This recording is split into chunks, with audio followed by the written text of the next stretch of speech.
السلام عليكم ورحمة الله وبركاته. إن الحمد لله نحمده ونستعينه ونستغفره ونؤمن به ونتوكل عليه ونعوذ بالله من شرور أنفسنا ومن سيئات أعمالنا. من يهده الله فلا مضل له ومن يضلل فلا هادي له. وأشهد أن لا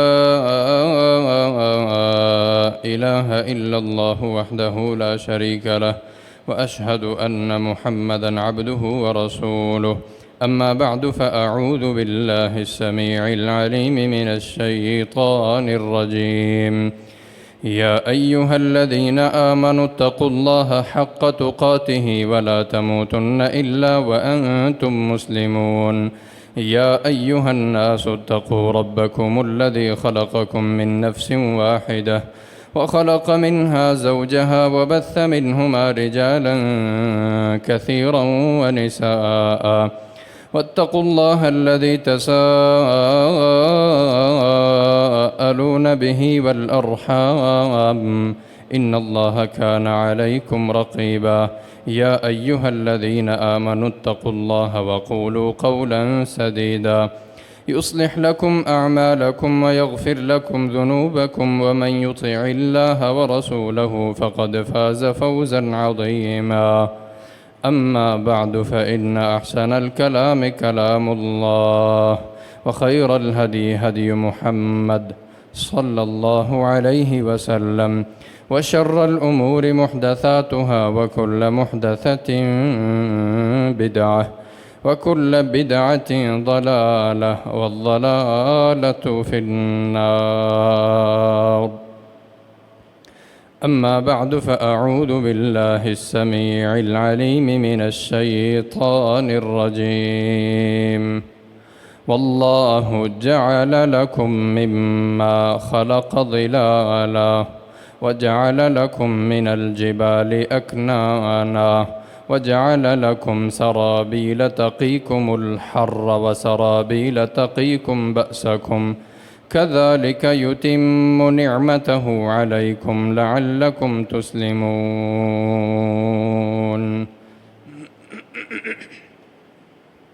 ہر قسم کی تعریفات، تسبیحات، تحمیدات اللہ رب العالمین احکم الحاکمین رب ارض و سما کے لیے بے شمار انگنت لا تعداد درود و سلام ہوں محمد مصطفیٰ احمد مجتبیٰ خاتم الرسل امام الانبیاء سید ولد آدم صلوات اللہ وسلامہ علیہ پر. قابل صد احترام بزرگان کرام، گراں قدر نوجوان ساتھیوں، معززات، سامعات، ماؤ بہنوں، اللہ رب العزت نے کائنات کو اس کے مکمل اجزاء کے ساتھ اپنی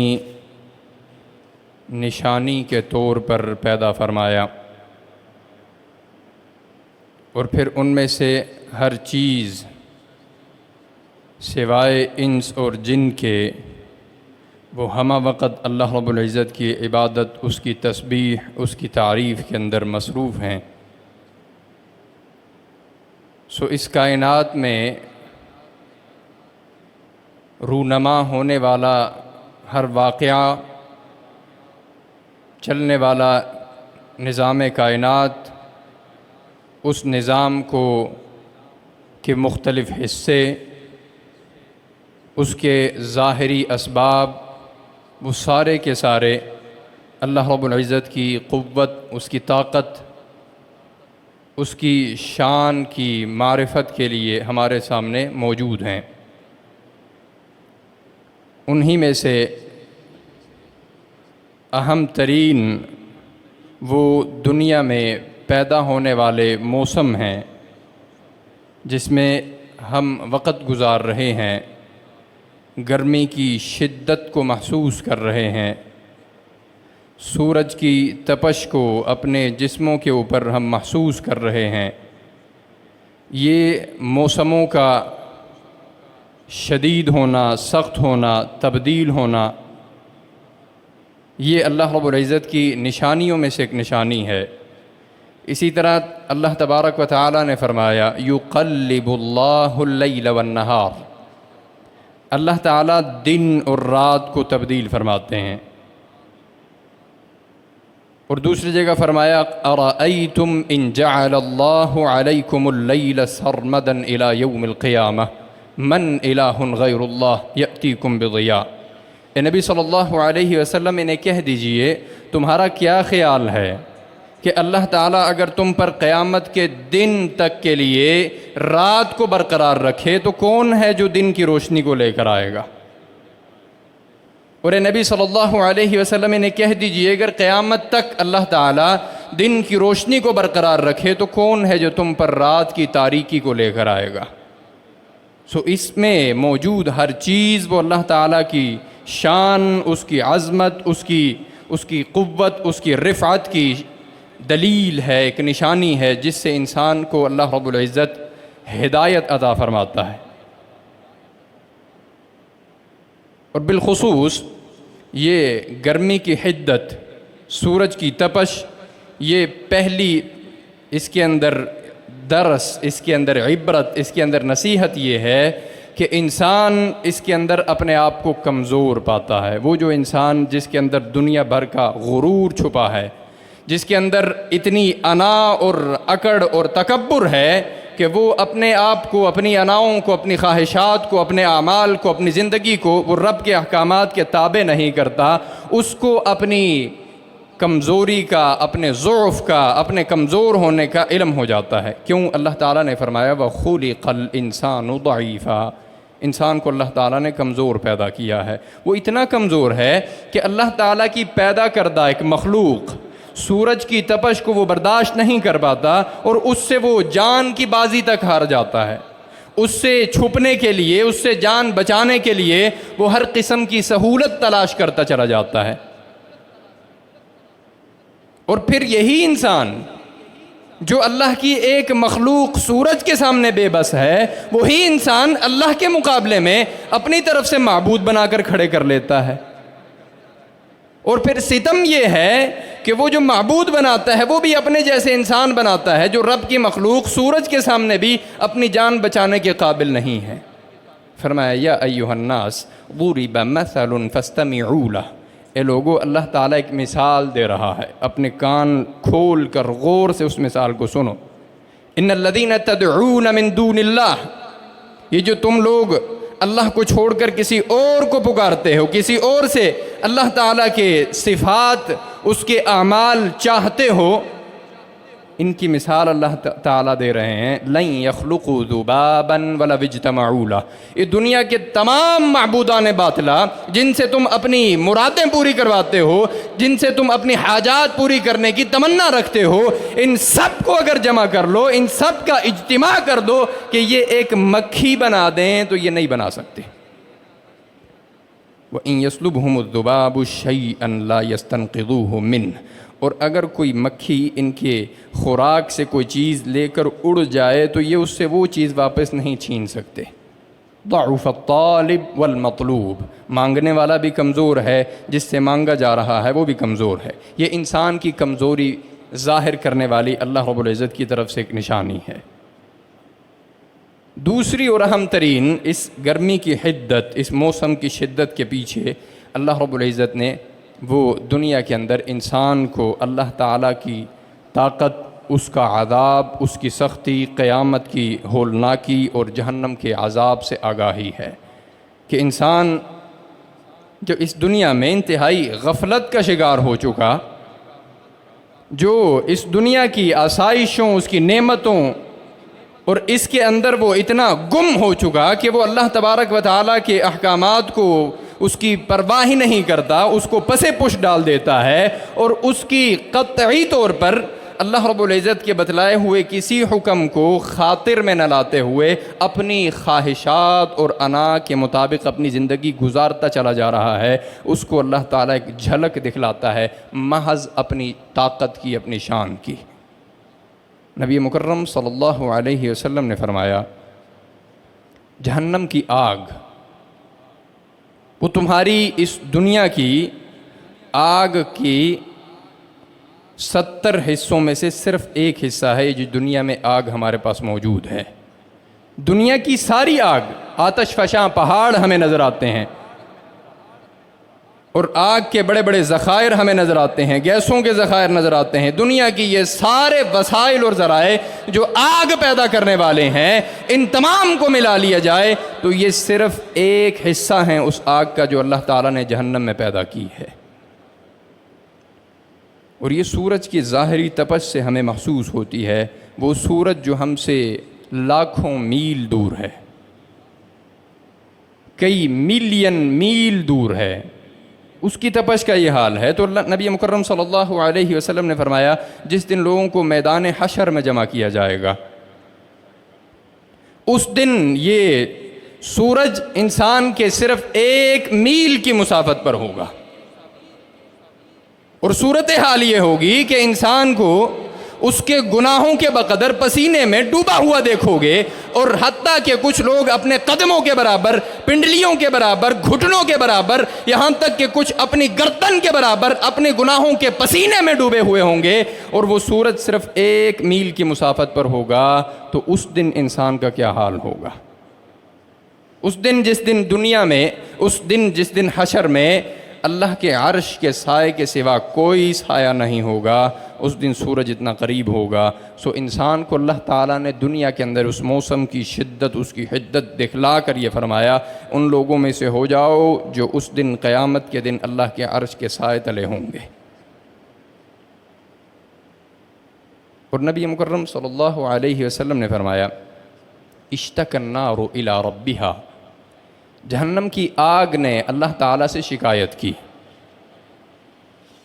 اکل بعضی بعضا، کہ اللہ میرے آگ کا کچھ حصہ دوسرے حصے کو کھا چکا ہے۔ یعنی آگ کی اتنی حدت ہے، اتنی شدت ہے، اس کے اندر اتنی سختی ہے کہ وہ ایک دوسرے کے حصے کو کھا رہے ہیں۔ تو اللہ تعالیٰ نے اس کو 2 سانسیں لینے کی اجازت دے دی، نفس فی الشتاء و نفس فی الصیف، ایک سانس وہ گرمی میں لیتی ہے اور ایک سانس وہ سردی میں لیتی ہے۔ سو جو تم سخت ترین گرمی محسوس کرتے ہو، یہ وہ گرمی ہے جو جہنم کی آگ سانس لیتی ہے، اور جب تم سخت ترین سردی محسوس کرتے ہو، یہ وہ سردی ہے جس میں جہنم کی آگ سانس لیتی ہے۔ یہ دنیا میں اللہ تعالیٰ نے انسان کو اپنی عذاب سے خوف دلایا، اس کی طاقت اور اس کی شان کی نشانی کے طور پر واضح کیا کہ انسان اس بات کو سمجھ لے کہ یہ آگ جو دنیا میں جو شدت، جس گرمی کی ہم محسوس کر رہے ہیں، یہ اللہ کی ایسی نشانی ہے جس سے اللہ تبارک و تعالی ہمیں قیامت کے عذاب کے بارے میں متوجہ کر رہا ہے، ہمیں بتلا رہا ہے، سکھلا رہا ہے کہ اپنے اعمال کو درست کر لو، اس دن کی سختی اور اس کے عذاب اور اس کے ڈر سے محفوظ ہو جاؤ۔ کہ اس دن میں ہمارے پاس پانی کی شکل میں اللہ تعالیٰ کی نعمت موجود ہے، جس سے ہم کسی حد تک اس گرمی کی شدت کو کم کرنے میں کامیاب ہوتے ہیں۔ اس دن پانی جہنم کے آگ کو، اس کی حدت کو کم کرنے کے اندر مددگار تو ثابت ہو سکتا ہے، لیکن پانی نہیں ملے گا۔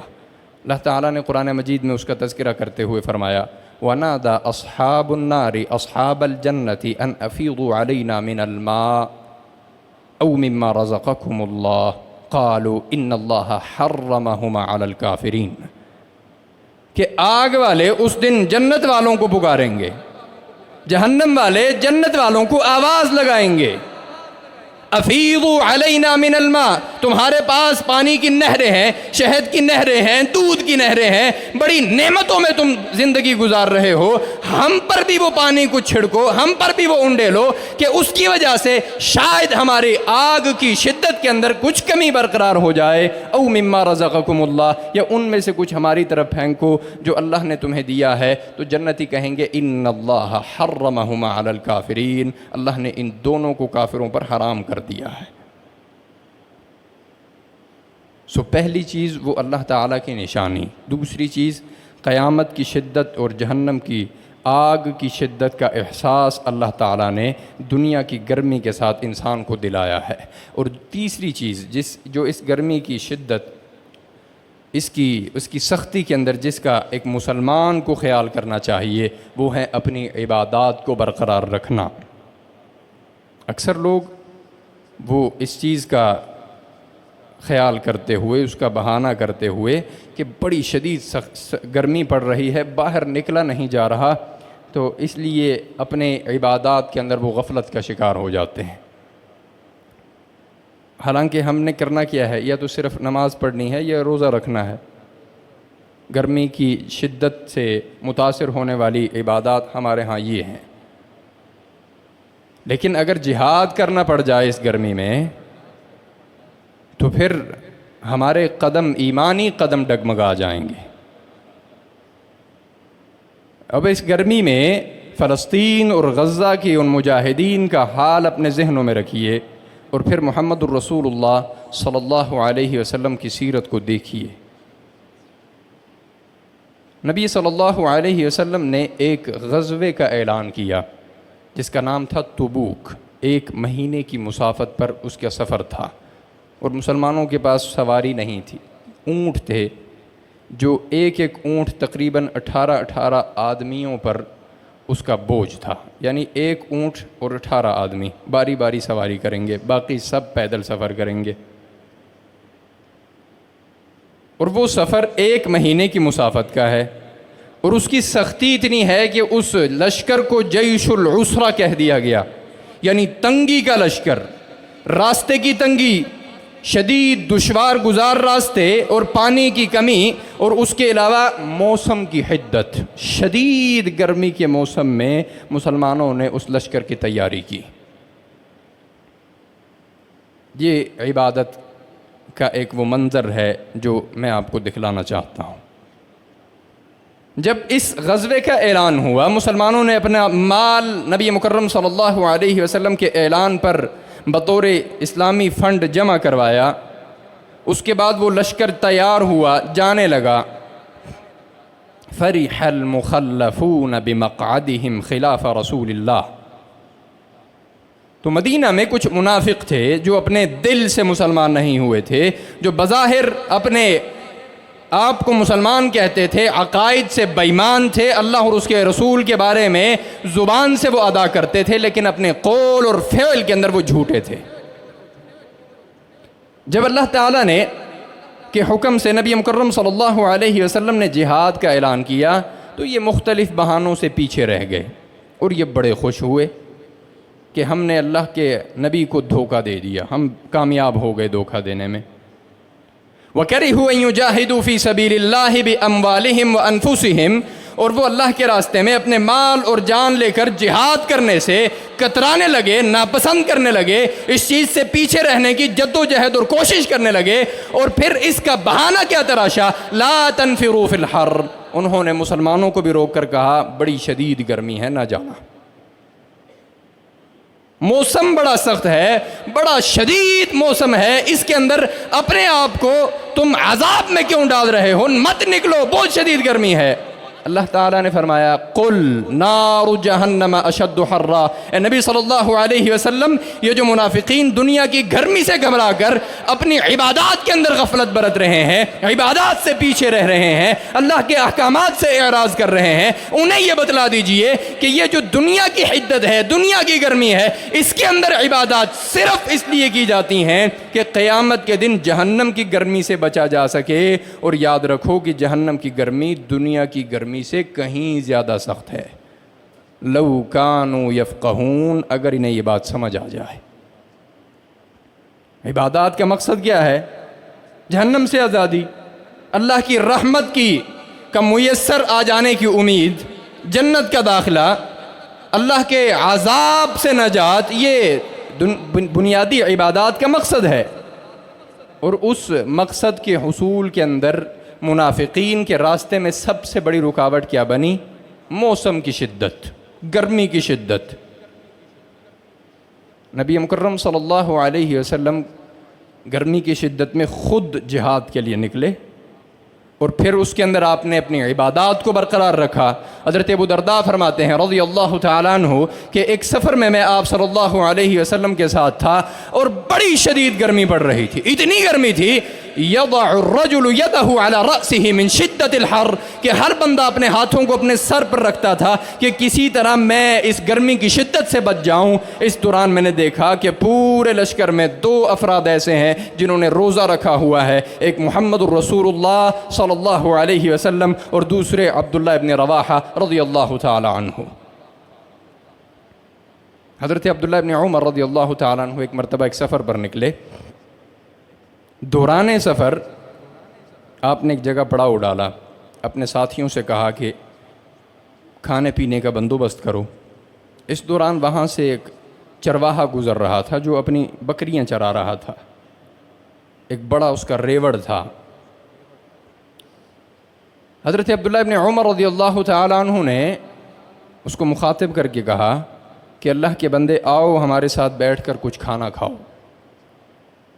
وہ چرواہا جو صبح سے لے کر شام تک صحرا میں اپنے مالک کی بکریاں چراتا تھا، اس بندے نے حضرت عبداللہ ابن عمر رضی اللہ تعالیٰ عنہ کو جواب دیا کہ میں آپ کے ساتھ بیٹھ کر کھانا نہیں کھا سکتا۔ پوچھا کیوں نہیں کھا سکتے؟ کہا اس لیے کہ میں روزے سے ہوں۔ ایک معمولی چرواہا ہے۔ حضرت عبداللہ ابن عمر حیران ہوئے اور اس کو کہا کہ تم اس قدر شدید شدت کے موسم کے اندر بھی روزہ رکھے ہوئے ہو؟ کہا ابادر هذه الايام الخالیہ، میں تو یہ صرف خالی دن گزار رہا ہوں۔ اب اس کی اللہ رب العزت کے لیے عبادات کے اندر اتنی تگ و دو، اتنی محنت اور مشقت، اس کی کیا وجہ تھی؟ اس کی وجہ اس بات سے معلوم ہوئی، حضرت عبداللہ ابن عمر نے اس کو جانچنے کے لیے کہا کہ تم ان ریوڑ میں سے ایک بکری ہمیں دے دو۔ اس نے کہا میں نہیں دے سکتا۔ کہا کہ میں تمہیں قیمت دے دیتا ہوں۔ کہا کہ یہ میری ہے ہی نہیں، یہ میرے مالک کی ہیں، میں تو صرف چرواہا ہوں، اس کے کہنے پر یہاں چرانے آیا ہوں، میں تو غلام ہوں۔ کہا کہ تم اپنے مالک کو یہ کہہ دینا کہ بھیڑیوں میں سے ایک بھیڑیے نے ایک بکری کھا لی اور قیمت بھی ہم تمہیں دے دیں گے، وہ تم رکھ لینا۔ تو اس نے کہا کہ اگر میرا مالک یہاں پر نہیں دیکھ رہا تو کیا اللہ بھی مجھے نہیں دیکھ رہا؟ اس کو اللہ رب العزت کی طاقت کا، اس کا خوف اس کے دل میں موجود تھا، جس خوف نے اس کو گرمی کی شدت کے اندر بھی عبادات سے غافل نہیں کیا۔ وہ اپنی عبادت کے اندر اسی طرح مخلص تھا، اپنی عبادت کے اندر وہ اسی طرح سرگرم تھا۔ اس کو خوب معلوم تھا کہ یہ وہ گرمی کی عبادات ہیں جو مجھے قیامت کے دن حشر کی اور جہنم کی گرمی سے نجات دلانے والی ہیں۔ حضرت عبداللہ بن عمر رضی اللہ تعالیٰ عنہ جب واپس مدینہ تشریف لے گئے تو آپ نے ڈھونڈ کر اس شخص کے آقا کے پاس گئے، اس سے اس کو لے کر آزاد کر دیا اور بکریاں بھی خرید کر اس کے حوالے کر دیں۔ عزیزان گرامی، چوتھی اور اہم ترین چیز نبی مکرم صلی اللہ علیہ وسلم نے فرمایا ما یصیب المسلم من نصب ولا وصب، کہ مسلمان کو جب بھی کوئی تکلیف پہنچتی ہے، جب بھی کوئی مشقت پہنچتی ہے، جب بھی کوئی رنج و الم پہنچتا ہے، جب بھی کوئی غم پہنچتا ہے، جب بھی کوئی تکلیف پہنچتی ہے، حتیٰ کہ کوئی کانٹا بھی اس کو چبھ جاتا ہے، اگر وہ خالص رب کی رضا کے لیے اپنی زندگی کو گزار رہا ہے، اس کے احکامات کی پیروی کر رہا ہے، اس کا خوف اس کے دل میں موجود ہے، اس کی رضا اس کے دل میں موجود ہے، فرمایا کہ جو بھی اس کو کوئی تکلیف پہنچتی ہے اللہ تبارک و تعالیٰ اس تکلیف کے بدلے میں اس کے گناہوں کو معاف کر دیتا ہے۔ وہ تکلیف اس کے گناہوں کا کفارہ بن جاتی ہے۔ اور اسی لیے نبی صلی اللہ علیہ وسلم نے فرمایا عجباً لامر المؤمن، مومن کا معاملہ بڑا عجیب ہے کیونکہ وہ سراپا خیر ہے۔ اگر اس کو کوئی تکلیف پہنچتی ہے تو اس تکلیف پر وہ اف نہیں کرتا، اس تکلیف پر آہو بکا نہیں کرتا، اس تکلیف پر رونا دھونا نہیں ڈالتا، بلکہ اس تکلیف پر وہ صبر کر لیتا ہے۔ اور جب اس کو اللہ کی طرف سے کوئی نعمت پہنچتی ہے تو اس نعمت پر وہ اللہ کا شکر گزار ہو جاتا ہے۔ صبر کرنے پر بھی اس کے لیے خیر ہے اور شکر ادا کرنے پر بھی اس کے لیے خیر ہے۔ یہ مومن کی حالت اور کیفیت ہے جو محمد رسول اللہ صلی اللہ علیہ وسلم نے بیان فرمائی۔ سو عزیزان گرامی، اس سارے خطبے کا خلاصہ خلاصہ یہ ہے کہ اللہ تعالیٰ کو پہچانیے، اس کا خوف، اس کا ڈر اپنے دلوں میں رکھیے، گرمی کی شدت اور حدت کے دوران اپنی عبادات سے غافل مت ہوئیے، اس دوران پہنچنے والی تکلیف کو اللہ کی رضا کے لیے قبول کیجئے، وہ گناہوں کا کفارہ بننے والی ہے۔ اور اس دوران جو آپ کو بجلی کی، پنکھوں کی، اے سی کی یا کسی بھی ایسے وسائل کی جو آپ کے ہاں اس گرمی کی شدت کو کم کرے، اس وسیلے پر، اس وسائل پر اللہ تعالیٰ کا شکر ادا کیجئے کہ وہ آپ کے پاس بہت بڑی نعمت ہے۔ اللہ تعالیٰ نے قرآن مجید میں فرمایا وَإِن تَعُدُّوا نِعْمَةَ اللَّهِ لَا تُحْصُوهَا، اگر تم اللہ کی نعمتوں کو شمار کرنا شروع کرو تو تم اس کو اپنی گنتی میں نہیں لا سکتے۔ اور اللہ تعالیٰ کا اصول یہ ہے، اس کی سنت یہ ہے کہ ان شکرتم لازیدنکم، اگر تم اللہ کی نعمتوں پر شکر ادا کرو گے تو میں تمہیں مزید دوں گا، وَلَئِن كَفَرْتُمْ، لیکن اگر تم اس کی نعمتوں پر ناشکری کرو گے، اس ناشکری کے دوران تم اللہ تبارک و تعالیٰ سے شکوے شکایتیں کرو گے، ان عذابی لشدید، تو یاد رکھو بے شک میرا عذاب بہت سخت ہے۔ اللہ تبارک و تعالیٰ مجھے اور آپ کو بات سننے، سمجھنے اور اس پر عمل کی توفیق عطا فرمائے۔ وآخر دعوانا ان الحمد للہ رب العالمین۔